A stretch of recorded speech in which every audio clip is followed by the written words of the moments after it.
On this episode, we have an amazing human as a guest named Brian Peters. What do you think, Danny? Yep, we got stoicism, awareness, fire and ice, you name it. You're going to learn a lot today. Yeah, I mean, just like Danny said, the stoicism, we really dive in deep on exploring the mind and what it's capable of. This podcast is a heater, and I just want to let everyone know that after you listen to this podcast, you will be reading quotes of this in our books 100 years from now. Hey, what I like about this is you got books to read, you got breathing to do, and you got savagery to motherfucking Awareness happen. with this fucking boost! Roll to the show. Yeah.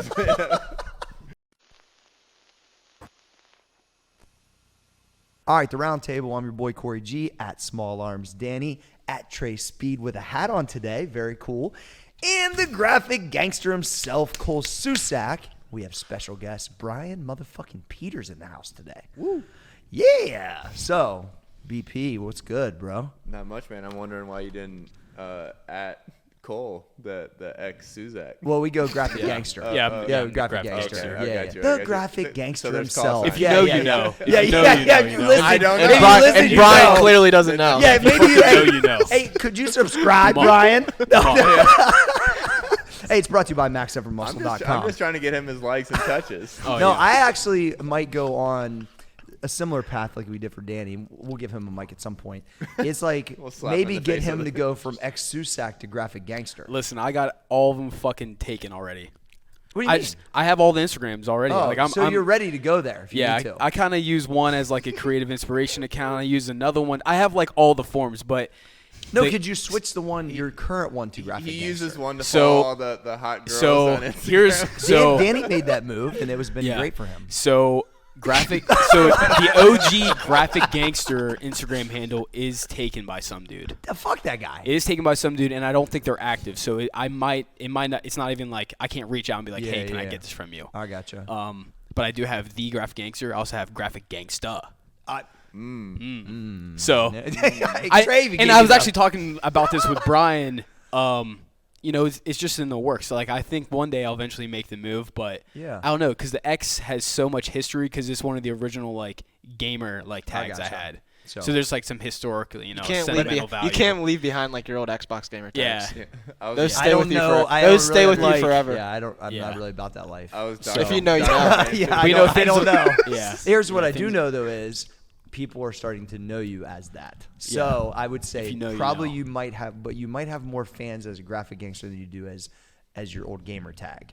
Yeah. That I would just say. I don't know. Maybe I'll put a poll up. Maybe I'll put a poll up and let the people decide. I don't know. Why Gotta don't you get the guys- momentum before going. we go to Brian, you guys talk about your shirts. You guys are matching up today. What's good? Oh yes, sir, Trey. Yeah, and I texted Cole this morning, and we decided to match today. Yeah, I like that. So Yeah. we're rocking the Varsity Creative T-shirts, the very new T-shirts that Yes, we'll sir. be releasing very soon. By the time you listen to this podcast, they will be. Yeah, they should the be out, store right? will Yeah. be live. Yeah. Yes.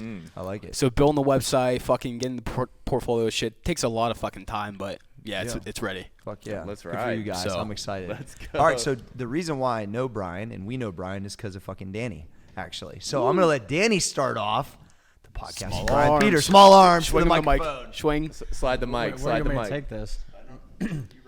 Follow your heart. On the show? Yeah. How'd you guys first meet? Yeah, dude. Yeah. Well, I mean, I knew at some point that you guys were going to connect, at Yeah. some point, but it was just a matter of time. But it made all the sense in the world because, I mean, I didn't really know you that well in high school or whatever, but obviously you were kind of like one of those freak athletes who could probably hop on the mound and throw 88, or which you probably did actually. I did. Yeah. Did you play quarterback once too? Dude, honestly, I should have played quarterback my entire career, but we had a stud at our school, Chaz Anderson, that developed early, and he was just yoked up, could throw the ball a mile, and he got a full scholarship to Cincinnati as well, so it's not like he was a bum or anything like that. So I didn't start football till 7th grade, so I took over like as a freshman quarterback while he was on JV. We were running 5 wide, having like 3.5-hour freshman football games, and then sophomore year I switched to defensive back and kind of had a knack for covering and being physical out there, and then switched to safety, and the rest is history. But yeah. Yeah, you had some pretty epic hits over the middle on those tight end dumps. Yeah, for sure. Dude, our high school has been crazy as far as pumping out safeties and like physical players. Like I kind of followed in the footsteps of Shane Bowen. who is now the defensive coordinator for the Tennessee Titans.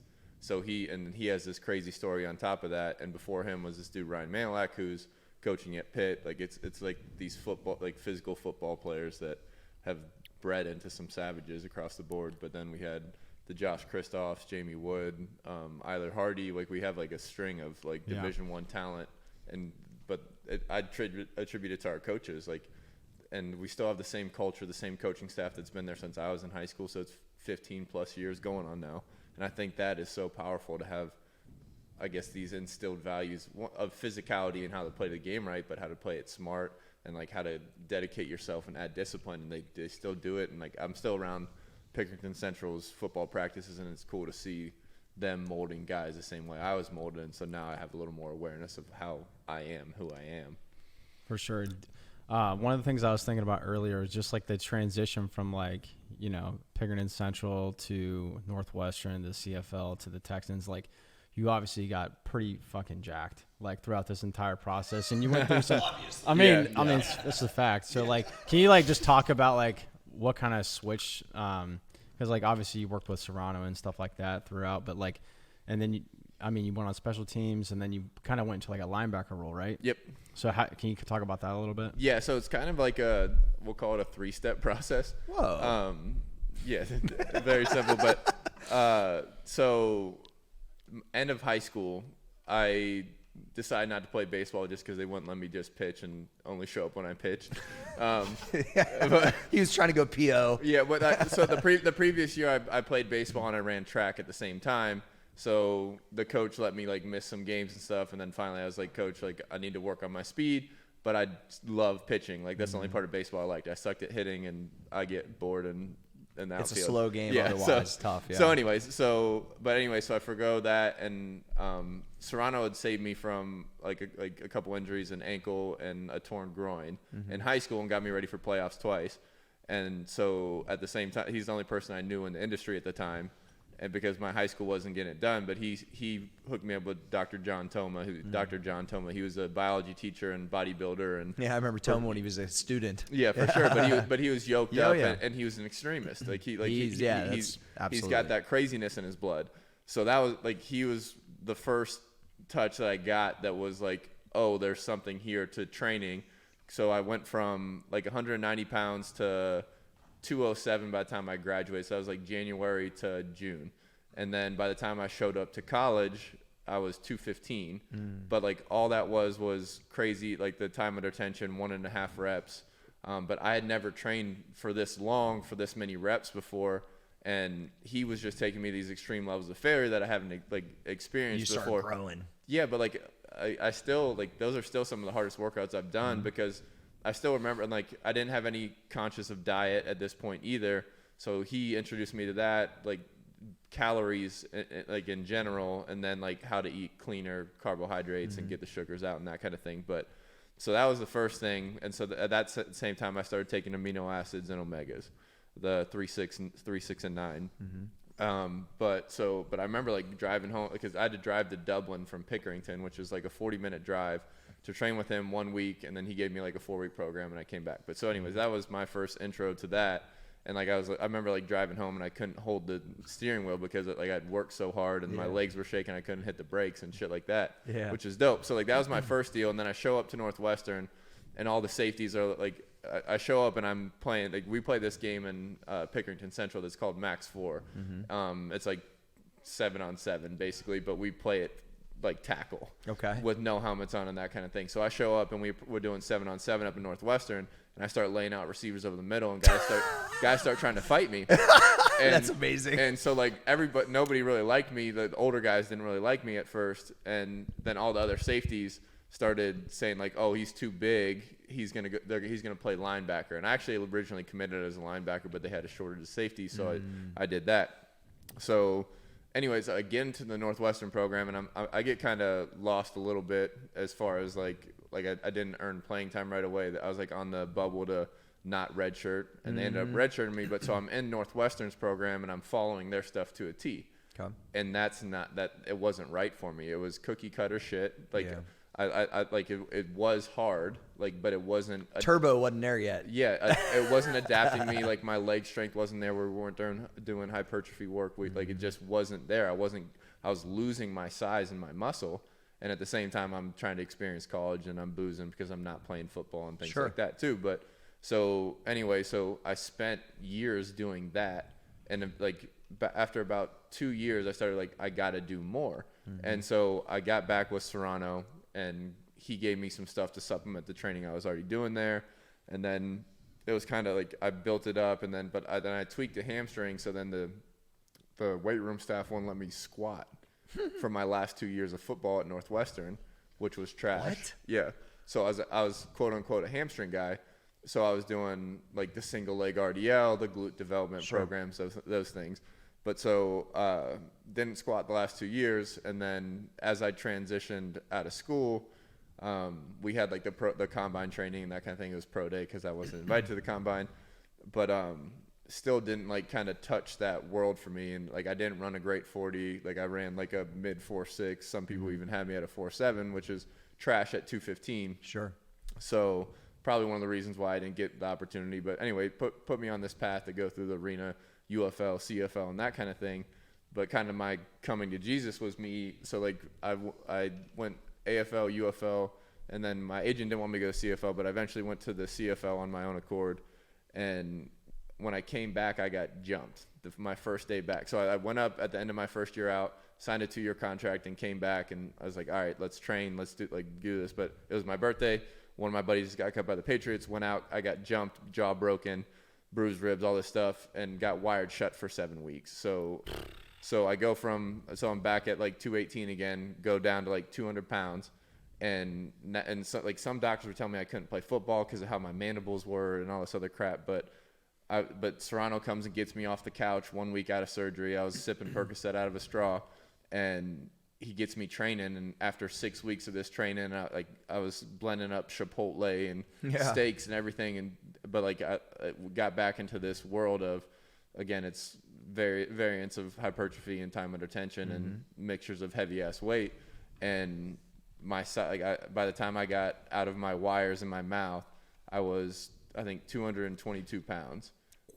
So I'd gained all my weight back, all my strength back. And then a couple months after that, I went and did Northwestern's pro day again just to stay relevant with scouts and that kind of thing. And I weighed in at 230 because I decided to change the linebacker in the CFL. Yeah, they're probably like, where'd this come from? But right? Yeah, but so run faster, jump higher, everything is better. And I weigh more, I'm stronger, that kind of thing. So that's when everything clicked. Like, so now I have the right idea of how to train. I know how to eat. I learned from Serrano and Toma how to supplement. And then Toma has all these other crazy edges that I was starting to get into where it was cold tub up to my neck, things along those lines. And so like, I don't know if that answers your question, but like the intro young, and then getting into a state where a program that I knew didn't work for me because I saw myself deteriorating. And then I got into this traumatic experience that forced me to like, you're going to lose football unless you like go all in on training and eating and all those types of things. So like those were like kind of the 3 steps. And now everything is just tweaking. Obviously working out here now, like I've learned the power of powerlifting and the use of hypertrophy, and then also ways to open up the hips, things along those lines. And I've picked up just little knickknacks along the way on how to just maximize all that stuff. And then my other motto is just to train around savages. Like I spent 2-3 off seasons with Adrian Peterson's group down in Houston, which one year was Brian Cushing, Daniil Hunter, Melvin Gordon, Jameis Winston, like a bunch of very good football players, a bunch of dogs, Joe Mixon, all these guys came in and out. And then I spent time training with Cush, who's a savage. He's a savage. Joe DeFranco model, like went through some of those with him. Trained with JJ for most of an off season, like mostly runs, a little bit of lifting, that kind of thing. And since I've been done playing, like this last 2 years, basically, I've kind of bopped around and trained. So I went down with a guy that trained probably 8 of the Texans guys, learned from him. Same thing with James Cooper, who is Adrian Peterson's trainer. Then I went up and trained with JJ, got in his guy's ear, and then same thing in Minnesota with a couple different hockey trainers and those things. So now I'm just trying to learn and absorb the same I'm learning from you guys here. Makes me feel good if you're sticking around here at all then, because you haven't been everywhere. Yeah. What So- you got, Cole? It's fucking a lot. It's a lot. But Yeah, sorry, that was a rant. yeah, it was, I think no, it it just was- all comes back to you just being a student. Like, you're not afraid to be in the room with like the smart people, and like if you're gonna feel stupid. So I don't know. That's No, I'm super stupid. Yeah, like it's You just- went to Northwestern, Yeah. you fucking idiot. Football gets you in, dude. Like once you get in, school's all the same. At Northwestern, you can't rely on the curve because everybody destroys it. Yeah, Yeah. I'm sure. yeah. Dude, One thing that comes to my mind is like fucking interacting with Peters throughout the day. Like you're definitely a fucking killer savage. Like you have that, but you also are able to be like the funny comedy guy, and being in, got a you ton of say one-liners. yeah. What's the thing about like Just locker being a room killer circle. and being gentle at the same time? Yeah, me and G talked about this a little bit yesterday. No, it's just like it's like the more you get into life and experiences and those kind of things, and I've ran around with some crazy humans, but like you want to be capable of all these experiences and all these capabilities, and not just like mind, body, soul, but like basically you want to be capable of this whole spectrum of life. So like my concept and what we've started to develop is like I want to be capable of great violence and great peace, and anywhere and everywhere in between. And it's the same thing with like the masks you wear with like your friends and family and business. Like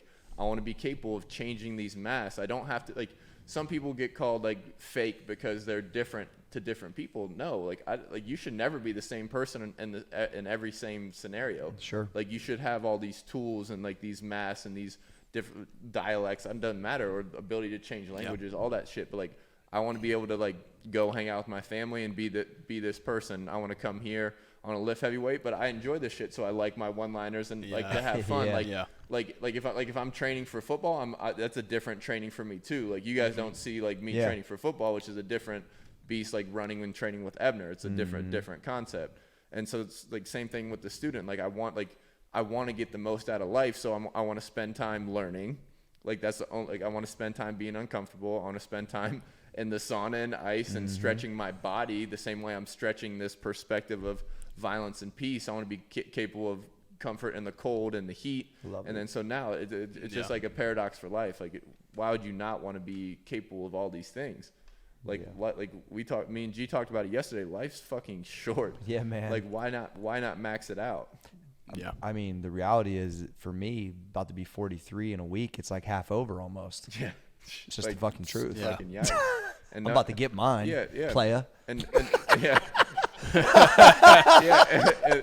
and nobody knows what's fucking next. So why not? Yeah, why not take some? It's just more fuel to take these chances, and that's why you got to stay around good people, and that's why I love this crew. Like everybody in this crew is taking a chance on something in some way, shape, or form.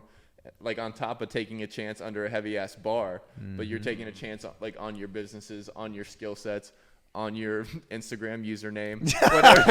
Touch it.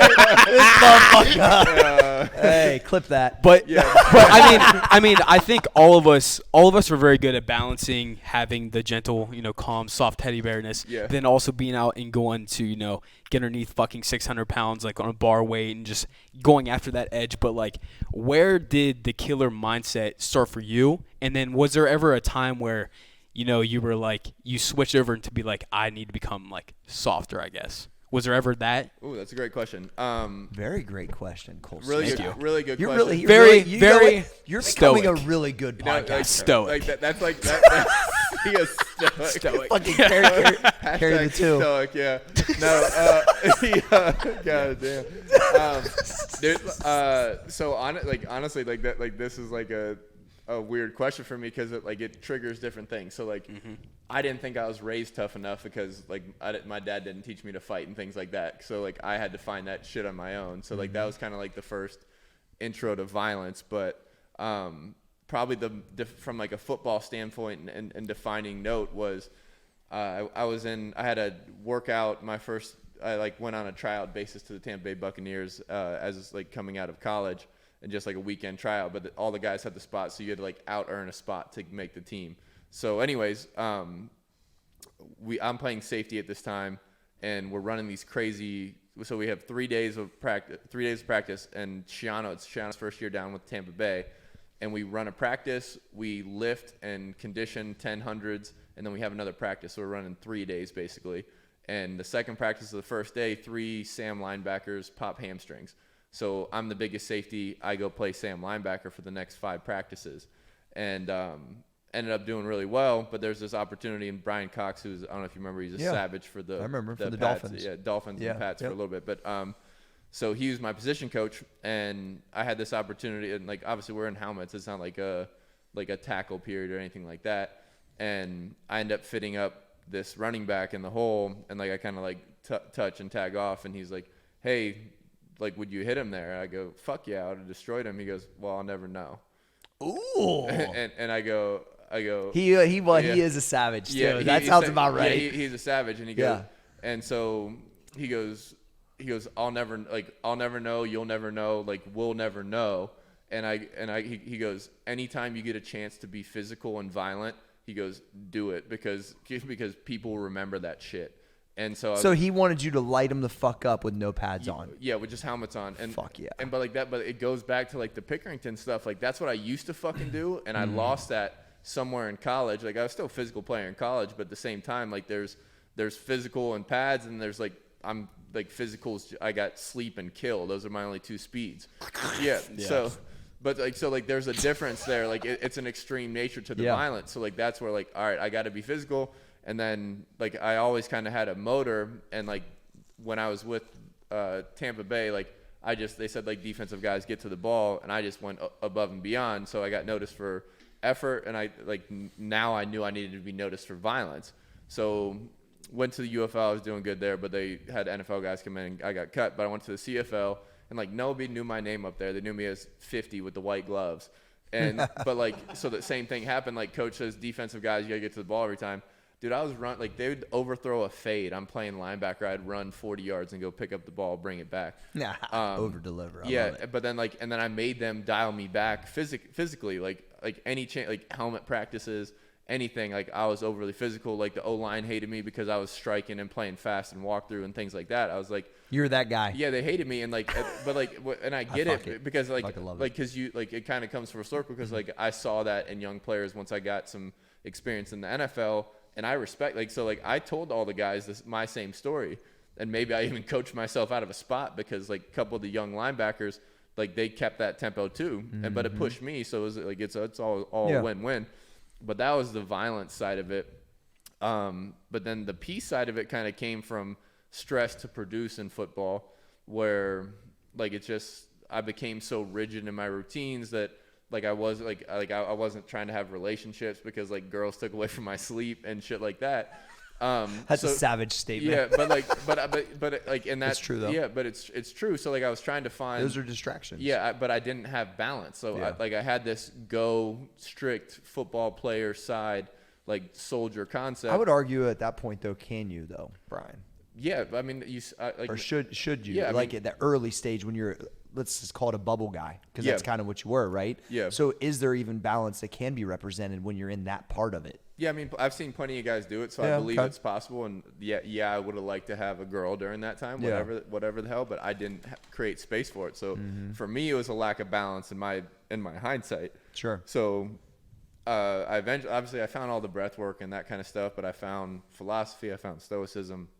I found these things, and I found better people to help me understand balance. I saw Kush with his family. I saw different people that I respected their violence also say, no, like, you can't be like this all the time.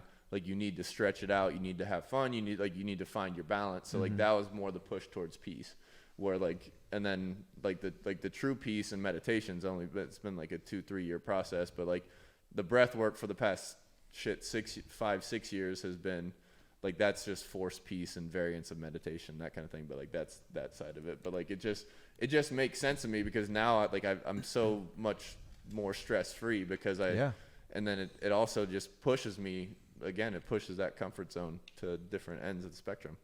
I also think it allows you to like make better decisions and like being more aware of like whenever shit's chaotic, do I need to be a fucking killer or do I need to be more of like the peaceful side, you know? Yeah, no doubt. I tried to say this quote on the last one, so I'm not gonna try and fuck it up again. Yeah, go ahead. But basically, like if you're not like people call themselves peaceful, but if you're not capable of great violence, you're not peaceful. You're actually harmless. So like there's confident. There's So there's That's fucking great. But so there's I fucking killed it. That was but awesome. like, but yeah, so in that harmless / violence concept, like the ability to be violent or be strong, all those things, and be useful, like that breeds confidence. Like No question. Like in any situation, like if I have to lift a fucking car off a burning baby or something like that, like yeah, I don't know what that Yeah, scenario that's is. amazing. But you can But you're do it. capable of it. Yeah, you know you can do it. Yeah. But yeah, but yeah. But you know what I'm saying? Like I want to be able to help. Like I want to help. Sure. Like I want to help people move when they like my friends and family when they need somebody to help. If I'm put in a scenario where somebody's hurting somebody else or I'm attacked or anything like that, like I want to be to defend myself, like my people, whatever, like that kind of stuff. Like so that breeds confidence, and then now you can be more peaceful because you know, all right, I got it. That's in the bag. Like test me, yeah. Yeah, I fuck with that. Yeah, so I think that's where like the spectrum helps. I think that I've always been kind of wired a little off. So like I needed that. That's why I think I locked on a powerlifting so much, because I could challenge myself dieting for a long period of time to look cool or whatever, have abs and all that stuff. But the reality is the actual test under the weight multiple times a year at a certain day in front of whether it's 5 people or a whole crowd, that feeling of those butterflies that you don't get in game day anymore because those days are over out of high school for me, or whether it's pro or whatever. It's like those aren't represented in a lot of people's lives anymore unless they're public speaking or whatever, but a lot of people don't do those things. So like I recognize that I needed that still represented, and that I could bring in my own way that ultimate violence, which would give me more confidence that one, I could handle myself, or two, like I just got it in me still. And I still do, right? So those things where I walk up to the bar and I ask for more weight, or I take weight, sometimes you know that it's a tweener, or I'm really putting myself out there. Like I'm really testing myself to see if it's still there, because I want it to be there as long as it can be. And I think that right there is something I'm addicted to. That. Yeah, I'm fucking addicted to. I fucking love it. It's a capability you always want to keep, and why would you not want? My knees get wrapped, I feel alive. Yeah. I just can't get enough of it. Because in Rachel, when my wife talks about it, she's like, people see these videos, whatever. I said, they just know I got it in me. I'm happy they know that. You see me sitting at my 10-year-old's baseball game, you know, well, fuck, I just watched that dude get up with 600 pounds this morning. Yeah. If we fucking go to battle, I want that dude on my side. You know what I mean? Like, I know it sounds funny, but I really think of it like on all aspects of that. Yeah. So. And it's kind of like a self-assessment thing too. It is. Like, are you a foxhole guy? Yeah. Like, do your boys, do your people, do your family, like, do they want you in your foxhole when like shit goes bad? For sure. And like the weight room, and like again, putting yourself in uncomfortable scenarios prepares you for all these, again, like these trials and tribulations that are going to come. Yeah. So why not be the best foxhole guy? Same thing. Fuck with that. Yeah. Trey, your turn. Hey, that hat's looking fucking fresh though. Yeah. Hey, if they need vintage, where do they go? Perpetualrights.co. Shout out. Perpetual Rights. Perpetual Rights. Shout out. Perpetual Rights. So obviously, Brian's like really on like the personal development side and all that kind of shit. So I was just curious, like, what are some of like your non-negotiables every single day in the personal development standpoint? Ooh, that's like, yeah. The questions have elevated from my last roundtable. We're fucking stoics right here. Yeah. We are like the new gen, like. Oh, Trey's super stoic. Trey's super stoic. Like, motherfuckers gonna be reading about our thoughts, in like 100 years. I'm just saying. Fuck yeah. I'm just saying. Jesus Christ. People are gonna be reading about Peters, Susak, Dier, Gregory. Oh my God. Small arms. That was fire. Are we buying our fucking books? Come on. Fuck yeah. That was incredible. Just saying. Oh, that was juicy. What a line. Hold on. So my non-negotiables are now that I want to be quoted 100 years from now as a stoic. That's facts. That's some real shit right there. Yeah. No, so pretty simple. I need to train. I need to read and I need to breathe. Part of that is breathing is meditation. Sometimes it's performance for the most part, and then the most recent one that has been the most powerful for me is journaling, which is basically like a self-assessment of I do it in the morning and at night.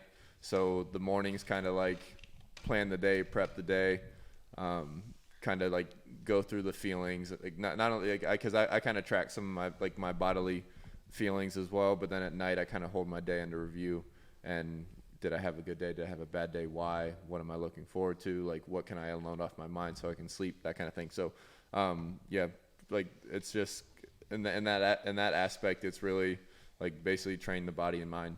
And other than that, like those are my non-negotiables right now. Like I'm flirting with new diets and those kind of things. So I don't have all these old structures that I used to have. But those things have just been simple and constant. And the breath work's been big, because most of it ends up being meditative. It aids in my performance and as far as like aerobically and the weight room and that kind of thing too. But it's just it's kind of weird to say because people think breath is woo. I know I've put what is the breath work though for people that aren't familiar with it that are listening? It varies. So like some days I treat it as meditation, some days I treat it as performance and I compete with it. So like I don't want to call it the same recipe every day.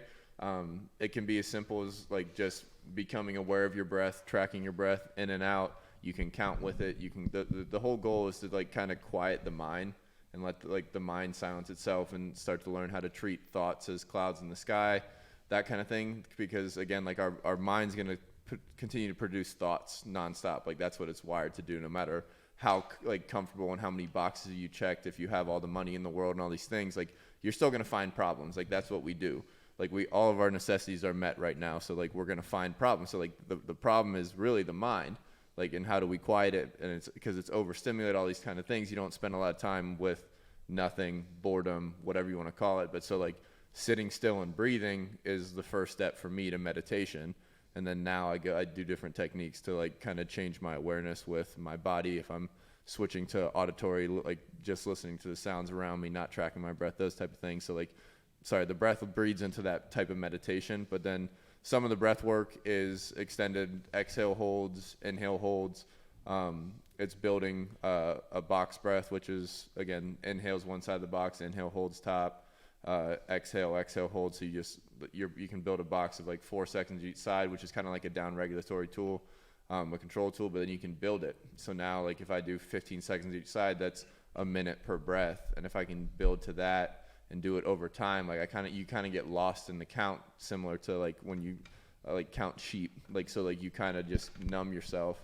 And I basically, some days I treat it as basically like a competitive tool, and some days I just chill, and then I kind of get out of it with just like this peace, well-being feeling. So that's like I don't have like a day-to-day recipe. Like my fallback is Wim Hof. My meditative strategy is basically like an awareness breath where I don't count it. Like I just go all the way in, all the way out, and that kind of thing. And I get to a place where I sit with my thoughts for anywhere from 5 minutes, and I've done it for as long as an hour. And because like one of my favorite humans on the planet is Naval Ravikant. Incredible podcast, incredible book. But he basically he had like a 60-day challenge for an hour. I did 30 days at one point. It was pretty savage, but he basically looks at your thoughts as like an inbox. Like if you come to terms with all your beasts and all these to-do lists and stuff, eventually like things get closer. Like you're not looking 30 days or 30 years in the past. You're not looking super far in the future. Everything becomes close and manageable. So the closer you keep your inbox to zero and keep on the present moment, you can like have a little progress as far as like the simplicity. What's that guy's name? Naval Ravikant. He's a savage. I read his book. It's fire. Yeah. What's the book called? The book's called The Almanac of Naval Ravikant. I need to check that It's out. very- It sounds really good. It's very like Yeah. spot on. It gives you like exactly what you want. What you were Yeah. saying is interesting because although my Google email box has 300,000, Yeah. which is absurd. I believe that's the number. Oh, my phone's off. But yeah, it's like 300,000. But in my brain feels like that though. Yeah. What Yeah. would you just explain that's why like the long-term plans for me is not really represented. Yeah. So like that's why I used to be so like annoyed by the 5-year plan thing. I like couldn't even get my brain to 5 months. Like I can work a quarter at a time, maybe 2 quarters, meaning like 6 months, maybe. And that's even just still like fictional ideas, you know, but it's like the stuff for me feels like within days close by, which is sometimes hard to work with me because I roll, like Daniel will tell you, like on like a creative pattern, just like we all do probably when we're creating stuff, but it's like I can roll through and rock stuff for a few weeks. Sometimes I don't have anything, but even the tasks and things that I can't, that's why I have a hard time planning stuff like to be somewhere. That's why when you said next Saturday or this day for Fire and Ice or whatever, like I need to know like literally like 48 hours. Yeah. I don't know why I'm like so non-committal to like that type of stuff because of that. My brain just does not work that way. Yeah, it sounds a lot like what you just explained. But so that's not a bad thing. So Yeah. the power of Naval is that he simplifies. Like he's a very well thought, deep thinking human that was like brought up on books very early in life. But he's done a lot of deep thinking and simplified things. And he makes like basically, but in order to summarize what he says about what you're saying, that's a good way to live because you're in this close quarter of life. And as long as you have these resounding disciplines, like basically like short-term deferment, if you're making all the right choices for the long-term and the short-term, it doesn't matter because you're still going in that long-term compounding effect. But like, yeah, dude, I don't know. He's a stud, but like that, like I like honestly, like everybody like says, oh, be present. Like that's the closest I think we can get to presence in the day and age we live where like, yeah, like I don't need to plan in the future. Like I got my systems in place. Like I know that I'm making the right, like I'm foregoing short-term happiness and like the easy grab things because I'm paying my dues in the gym. Like, so my body long-term is going to be good. Like I'm taking care of the business day to day. So long-term it's going to compound, and compound interest is one of the strongest, most momentous things in nature, not only with money, but like obviously compound effects on the body and the mind and learning capacity, things like that. So kind of going off this with like processing grief, or like if you're going through some stuff or something like that, is that something that always came natural to you, or did you kind of avoid it, or did it kind of get easier over time as you came across, you know, stoicism, meditation, stuff like that?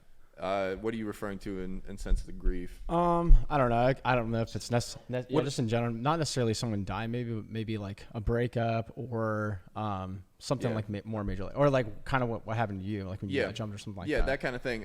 Honestly, like I read this book, Awareness by Anthony DeMello, and it kind of changed my whole perspective on what I want, why I want it, but also like dealing with these emotions like grief and those kind of things. Like yeah, it's okay. Like he's low-key, he's this priest, or he's this priest turned psychologist, therapist. Did 20 years in both, and like he basically compounds life into like these simple concepts as well. Like he's like his book led me to What book is that? Awareness by Anthony DeMello. Okay. But he basically breaks down life. But like the intro story to the book is basically like somebody finds an eagle egg, puts it with chickens, and like the eagle grows up as a chicken, and eventually like sees an eagle. He goes, "Wow, it'd be nice to be that eagle." And like until you like wake the fuck up, you can't become this person. If you can't keep up with the Joneses, all these things but awareness and work is hard. Most people want relief. Like most people go to a therapist for relief, not a cure, because a cure is hard work. They just want to be heard. That kind of thing. So like it's simple. Again, this is a big, powerful book that simplifies it. But when it starts talking about grief and those type of things, it basically is like when it comes to humans, like if you lose a human, like you're really just sad for yourself because you don't get to experience the company of that person anymore. It's not like you can't, like they don't care that they died. They don't, like they may not know that they died. They may be watching, who knows, that kind of thing. So I always thought that was like a really cool deal, but it breaks down life into showing that everybody's operating selfishly. There's higher, better taste in these likes. Like you can be a very charitable human, but you're doing that for a personal return at the same time. And like altruism and those kind of things, it approaches that, but it simplifies life. That book simplified life so much for me because a lot of it becomes down to identity and those type of things. where people just so like hold on so tight to all these things that's what weighs them down. Like the biggest power is in letting go of all these things and letting life happen. The relief thing's interesting, Brian, because I think that there was times in my business career where, you know, shit was like super hard, like MP, and I'm like, somebody just come and buy this thing. Yeah. That's the relief, because the other part was hard. Yep. And so I've been there before. Or, you know, can something just pop because I'm worn out? Everybody gets like, I'm a fucking machine. I know it. Yeah. But everybody feels like that at some point, right? For sure. And that's what that is. That's you're asking for, but that's not. That's like a place of weakness per se. Mm-hmm. And so that's interesting that that just makes sense on some situations, like when people are looking for that. That's just one thing I could kind of bring up to kind of show like an example. But whether it's relationships, whether it's business, whatever, where you can tell like people really aren't looking for the answer. They're looking for the relief. The cure. I mean, it's not the cure. The cure is fucking keep building it and do it to fucking self. You know what I mean? Yeah. But I don't know. It's interesting. I mean, we can take a hard left here and say that maybe that's the vaccine.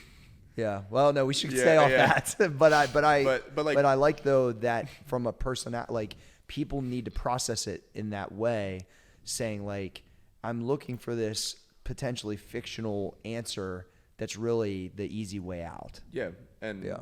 And like, but both those books like basically make the point that like all of our stress is caused by ourselves anyways. Yeah. Like you have to understand, like, so Naval has the line that, like, I don't know if it's his or not, but basically like a desire is a contract with yourself to be unhappy till you get this thing. So whether it's the job, the girl, whatever, like these things, like you understand the contract you're making with yourself to like grind, to like feel depressed, to do all these things before you get this thing. Mm-hmm. So instead of picking up more desires, like have an incredibly heightened awareness to what you're picking up. What is causing you stress? Is it good stress because it's a good desire, or is it I want to be liked? Mm-hmm. Is it I want all this money? They just are super dialed into their awareness levels on what they want, why they want it, and really at the end of the day, like money doesn't buy happiness, it just limits stress. So they basically, like Naval makes this whole push where like, let's get everybody wealthy so that everybody understands that's not the answer. Let's get them happy and healthy. So like, again, just simple ways of looking at life, but like those books push me towards this kind of peace side, and then makes it a little more realistic to deal with the hard times, because like, why is it a hard time right now? Probably because I'm not getting something that I desire. I'm not producing to a level that matches up with my identity. But I'm not my identity. I'm not my job. I'm not these things. Like, what am I? Who am I? Which is going to be the eternal question for everybody, because everybody's winging it for the most part. There's no handbook. So, but like that's like, and we don't have the simplest answers to like human life after death. All these things, like we don't have scientific research for everything, so it's just like we have to enjoy the ride to some extent. So like, and the same thing with like the being capable of the violence and peace. Like you got to understand that life is going to be happiness and sadness. It's going to be gain and loss. It's going to be all these things, and like that's just part of life. And like, so the less you let things weigh you down, like every person that I know that's passed away, like I grieve and I mourn and that kind of thing, but like that pushes me to live my life even more, because like they don't get to live theirs anymore. Or like your guy that beat cancer or found out he didn't have cancer. Like I can't wait to interview him actually, because that perspective is going to be crazy. But people want that feeling in a pill form. But no, like he earned that because he went through all this crazy stuff to have this new juicy freaking perspective on life, where I bet he squeezes the most out of it. But his gratitude this morning when he walked in the gym, you could feel it like radiating off of him almost. It's like, just get the arm pumping. Mm-hmm. Yeah, but just feel good to be here. But like the human brain's stupid smart, man. Literally, like you can switch yourself into gratitude. You can take yourself into depression. And like, so I should have hit this point at the very beginning, but like awareness, the biggest thing, and like that I took from there is you can't, like, what you identify with, it's not just your things and your jobs and your loves and those kind of things. It's your emotions. Mm-hmm. Like a big point he makes in there, like people identify with happy, like you're never going to be happy all the time. Nobody's happy all the time. You're going to experience this thing, but like the problem on the dark side of that is like, I'm depressed. that's a bad phrase. Like, I'm experiencing depression, but I'm not depressed. Yeah, it's not a constant state. Yeah, and I like, gotcha. but now people perceive that as a state, and like I didn't hear depression when I was in high school, and then now like talking to teachers and counselors, like it's a very prevalent term, but like kids are identifying with these emotions, and it's a problem because like you got to understand, like I might be sad or whatever right now, but like it doesn't limit your potential. Yeah, no. Yeah. Man, this is like some good ass deep shit. That's wet, Danny. Is Super that what you deep said?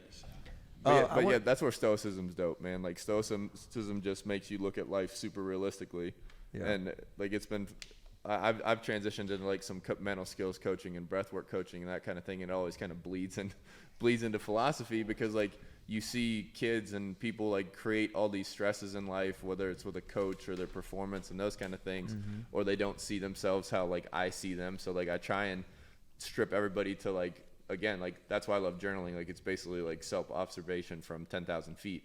Like you can take different views on how you journal, but like having a kid say like, I've never met you before, but I'm walking up, I see a 6'2" guy throwing 90 in high school. Like you're the stud, you're the stallion, but like he doesn't see it that way. Things like that. I try to voice that when I think that that's real. When I see something that I already know, like undoubtedly is great or could be great in something or in somebody, I try to articulate that to them to let them know like, yo, no, like this, like right here can be great. You are great. It's just a matter of this reps now. No doubt. And that's what this podcast set is. And I knew it. And I incredibly respect that about you and this whole group because I've seen it in 3 dimensions and I've felt it because I've had these conversations with the majority of you guys here anyways.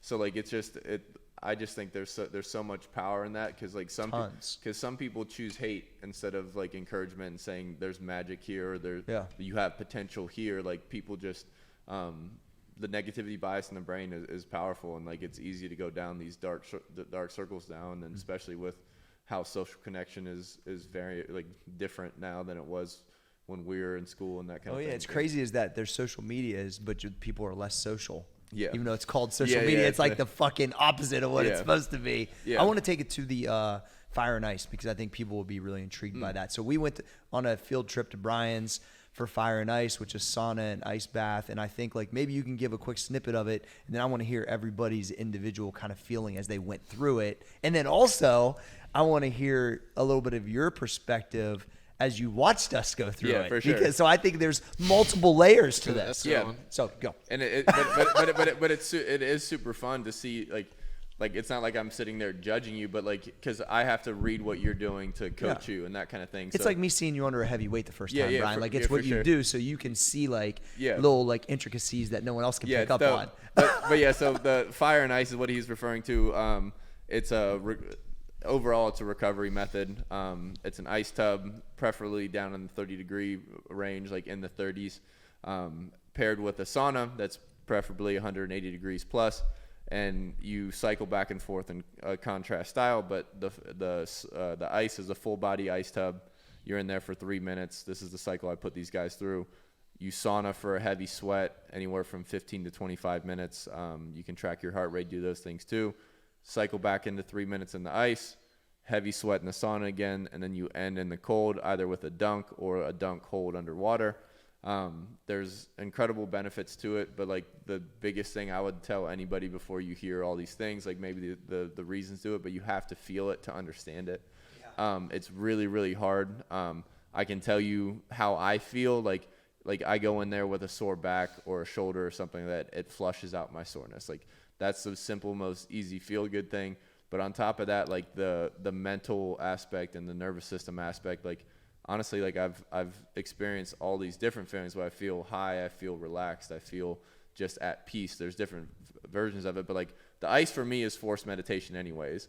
So like it's become a tool for me because it's no longer like as much of a stressor as it can be for a new person to it. But so we teach, like we use the ice in this method, which you guys saw, was to basically stress you out as quick as possible. If you're an athlete, we're trying to bring that 50,000 person stadium to you and force you to control your breath in a stressful environment. Because if you can control your breath in an environment, you can own the environment. In the weight room, if you can control your breath in a position, you can own the position. So like it makes very good sense, but like people have the wrong idea usually, because coaches, like when you get out of breath or like you're hyperventilating as a kid or something, they tell you to breathe, but no one ever coaches you how to breathe. Like the breath is this powerful tool, so you can play with the inhale and the exhale, ways to supervent more oxygen in, the way to dump more CO2 out. So, but the overall cycle is built to not only be a recovery tool, but fortify the immune system. Obviously, like we're pretty comfortable humans now, where we go 70 degrees in the house to the car, to work, to the car and home. So we have these energy systems in the body built to defend against these, but we don't use them. So it's wasted energy, and some people argue that the body attacks itself in some capacity if you don't take yourself to these limits. But it also turns into like an aerobic capacity deal, where the vasoconstriction of the ice back to the vasodilation of the sauna and back and forth, it turns into this incredible workout where some of our hockey guys will burn 800-900 calories in an hour going back and forth, because you have all these little muscles that are contracting and expanding. And then also the sauna mimics a low aerobic workout, because like usually 15 minutes at 180, your heart rate will get close to like 110, 120. The longer you stay, the higher it gets, etc. So like there's all these compounding benefits, but like then you have these like the heat shock and cold shock proteins. Like your body's a petri dish where like the heat and cold will kill off weak cells, and the heat shock proteins and cold shock proteins will make these cells harder to kill. So you have all these like weird little things, but then like the feel of it, like what's actually happening in both ends of the spectrum, neuroepinephrine in the front of the mind is being released, which is usually for heightened focus. But that can almost like be over like a higher push than you're used to. So I actually like usually when the second round in my cold tub, I get this little high feeling, like I'm super at peace, like it's just like a zen feeling. And then after the third round of the cold, so cold, hot, cold, hot, cold, I have this really chill 5 minutes of zen. Like sometimes I'll shiver if I do like a really long breath hold in the cold tub and things like that, but like there's 5 minutes where like you can't touch me. Yeah. Like it's a really cool feeling that you have to like do to understand, but like it also reframes your mind. Like your mom and dad told you if you don't go outside with a hat and gloves on, you're gonna get sick, which is trash. So we up in Minnesota, when we train some hockey players, we'll go cut a hole in Lake Minnetonka, and we'll put you in the ice for 3 minutes. We'll work you out in between ice tub sessions. So guys are outside for 30 plus minutes. And like we've been outside and as cold as like -5 for some of these workouts. And they're not shivering like crazy. It's just like the ability to reframe somebody's mind to be comfortable with the cold, to be comfortable with stress, to give them a tool to handle stress with the breath. Like it's just this powerful thing, and it's summarized by fire and ice, but it really is just like a really cool way to recover the body, bring some chill to the mind. You'll sleep like a baby after, because you stretch your nervous system too. It's just like a great tool. And like it's I'll say like I haven't been investing in shit for too long, but like my best investment has been that sauna I have in my backyard. Yeah, it's fucking sick. Yeah, for sure. So I think what we should do is go personal perspective. So I'm gonna start with you, Cole, like of the fire and ice, and then I want you to commentate on Cole. Go Cole. I would say going into it, I wouldn't say I was scared. I was more nervous and I was excited at the same time, because I knew it was super uncomfortable. Like in high school, I hated fucking the ice baths. I never really went in them because it wasn't like comfortable, but I knew it was an uncomfortable situation. So like going into it, I had like the butterflies. I really did, because I didn't know how I was going to react. And I started laughing just because I was so like aware that it was going to be fucking uncomfortable. But like once I got in it, like I was fine. It was just like going up into it. But like the breath work, I definitely suck at it. I need to work on it. But for sure, just to stop you right there, like isn't that like so much of life?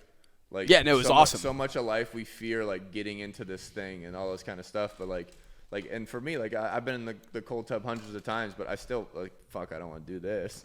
Yeah, but go ahead. Yeah, but so I didn't mean to stop you, but I think my mind's just rolling right now. I just think that's I just think that's so many thoughts going on. I feel very stoic. I just like the microcosm of it all, because well, I mean, like I had the same butterflies going into the ice tub as literally as I had whenever I squatted in triple ply. I was like, it's not. I'm not scared of it. I'm just like I know it's new. So like that kind of excites me, I guess. It's new, but it's been conditioned into you to that's gonna suck. But like, I mean, I But think you've like, never been in there before, you know? yeah, but I think it's great, like, getting those experiences, like, is really fucking, like, rewarding. Because then now, like, if I go back, the ice is going to be, like, I'm going to enjoy it more, I guess. For sure, I'm not for sure. as scared of it, so I'll get more out of it. Yeah, and that's the reframing of trying and that kind of thing. Yeah.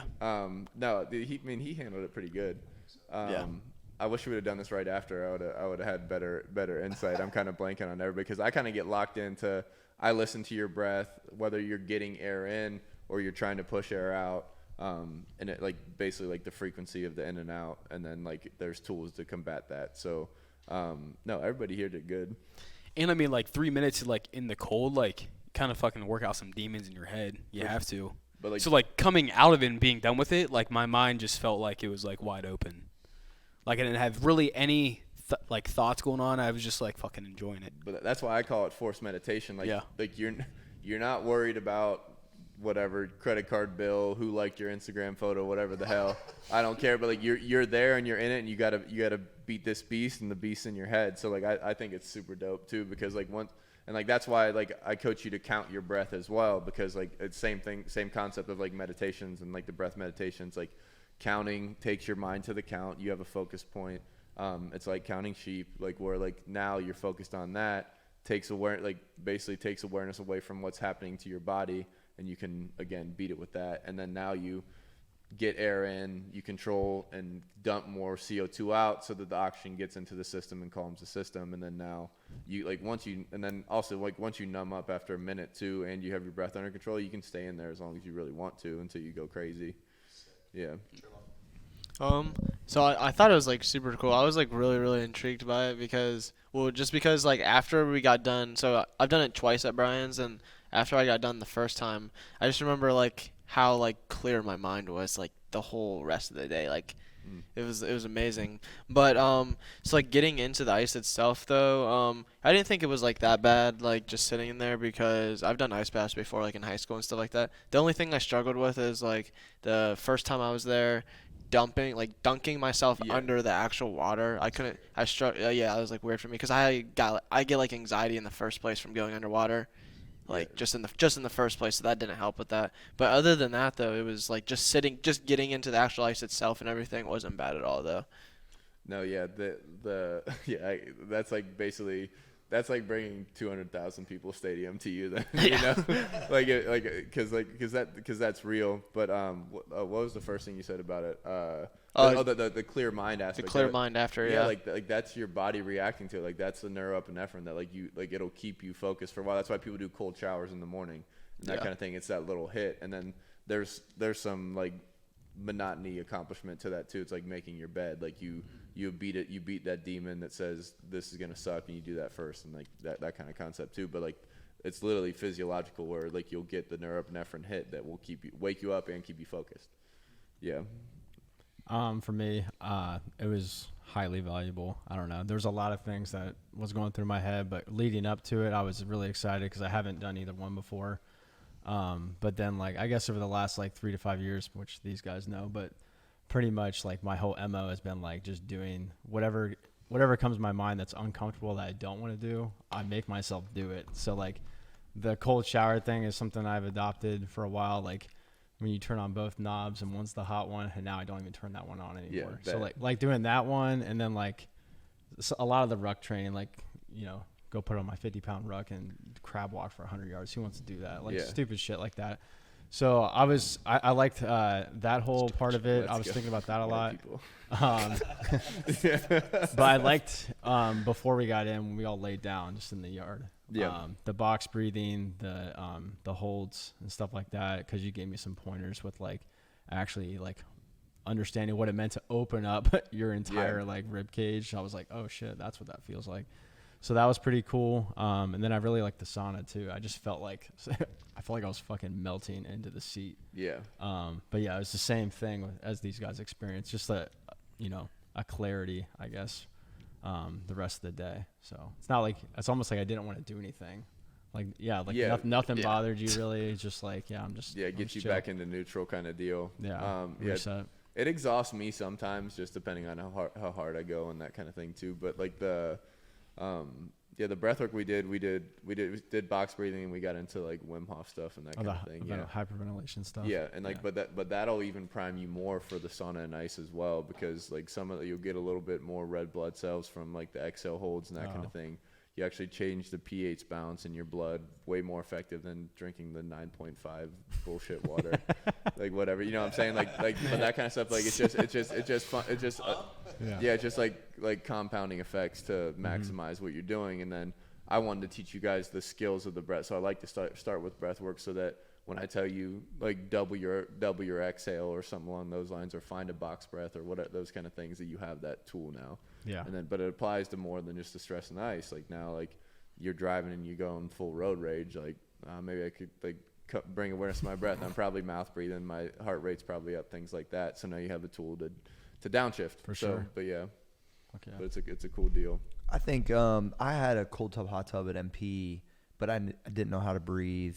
I just would go in there like challenge myself. When I trained Rampage Jackson, me and him would do cold tubs, and we would just be in there like fucking trying to hold it as long as we could, and which was pretty hilarious, by the way. He was like, "I'm not fucking doing that," but I think the way you set it up definitely allowed me that, and the little thumb thing you talked about. Like there was a couple situations like that between that and the box breathing, and I found where like 3 or 4 on each side of that whole thing like was like perfect for me, to where I didn't even really feel the ice at all. And also I wanted to go first. I think Ebner went first, but I like to like take stuff on. Like I don't like to sit around. I would never want to go 10th. Yeah, for sure. No fucking way. I like if the weight's on the bar, I want to go, wrap me up now. Like I'm one of those people that I don't really want to sit with my thoughts on something that's uncomfortable. I'd rather just, if I'm going to jump out of the fucking plane, let me go first and just get the fuck out of the way. I've always been that way.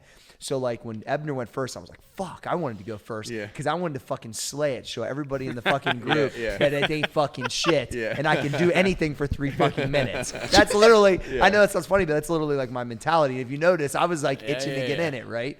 I would have went in right before fucking breathe. It probably been a lot harder if you didn't teach us that. But that was really a good setup. The sauna I've always been comfortable with. That's how I've always cut weight, so that was never a problem. But the 5 minutes after was definitely very interesting and the clearest. And like I talked to you, it was like wiping the whiteboard clean, right? And that's definitely how it felt. Even though I think that the way that my mind's organized, I don't have a lot of things that rent a lot of space, honestly, anyway. Like I have my things are pretty like organized that I have to do, and I don't even feel like a ton of stress from certain items unless it's like taxes or something. There's like only a few things that really super stress me out. Yeah. But I don't have like a lot of high stress from like I would say normal items. That doesn't really I don't really process stuff that way. That's why I don't have a hard time going to sleep at night. That's why I think I can be restful when I need to be. But like that took it to another level of clarity that I definitely didn't even expect. Yeah. But I thought was really and I was just like sitting in the chair like, what the fuck is going on here? Like the sun was just beating it had a lot of good. Nice, it was There was a lot of good things that were. And then I think the conversation between, having Jake Butts there and Nate too, was like, it was just a really, and it being like a field trip for us. Yeah. So it's like a shared experience, which I think is a really cool business model for you too, to be able to do. Yeah. So it was, overall, it was just something I really look forward to. And I had a small amount of butterflies, but I was trying to I just fucking snag them with the net real quick and rock. Yeah, but I think that's a cool aspect of how you live your life, like that go and that attack things in the now, like that eliminates the real estate space. Like there's not. I don't want to watch Cole go through it. I just want to go through it and then I'll know. Yeah, there's not procrastination. There's not worry. You don't even leave time for it. Like you suffocate it. Yes. So like I think that's a cool thing because and then the feelings that you had, I think also like. Because part of living your life with that mentality too is like you're going, like you're attacking shit, you're under heavy weight, that kind of stuff. Mm-hmm. So like now you have a new tool for the peace side of life, and the recovery side of life, and I just think it's a massive tool. Like I don't even for myself, I just like if I'm sore I go, like I go and do it. Like it's my easiest remedy for soreness. So whenever we got done, the first thing I said was, I think I looked at Danny. I was like, Danny, you know what that felt like? He's like, what? I'm like, growth. Facts. No, I think the whole group grew from it, and I remember I knew Tyler Sealover was gonna be super fucking pumped. I was like, yo, field trip, Brian Peters' house fired us. Yes, yes. That's what he said. He was all fucking excited. So that was really cool. Shit. A couple more questions, Brian. Talking about Pat Fitzgerald as your coach at Northwestern. He seems like a fucking amazing dude. Unless you say otherwise. Like, do you have some he's the man. takeaways from working with that guy? Yeah, he's the man, and it's been cool for me too because I've seen him grow. Because he's changed his coaching ways pretty significantly through like his own personal growth as well. So it's been cool to see. No, but he's the man. Like, he's easy to talk to.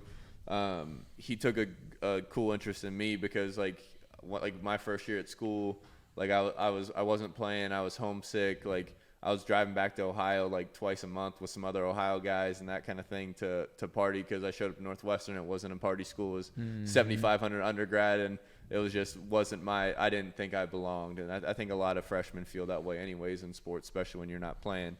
But so he kept pushing me at practice, and he's a hands-on coach on the field. So he would just kind of poke at me and like And former linebacker, right? Former linebacker. I was playing safety, but he poke at me and like say shit about Ohio all the time and like kind of like test my boundaries. And that growth eventually led into like obviously I got into potentially playing as like a redshirt freshman. So like he took a little more interest in like helping me deal with my demons as far as like do you need to be like doing the booze and how serious are you taking who you learning from? And he actually paired me up with this awesome GA who became really a great mentor for me. His name's Alan Walking. He's a scout for the Eagles now. And this guy took me to another level, but it was through Pat's guidance that that became a thing.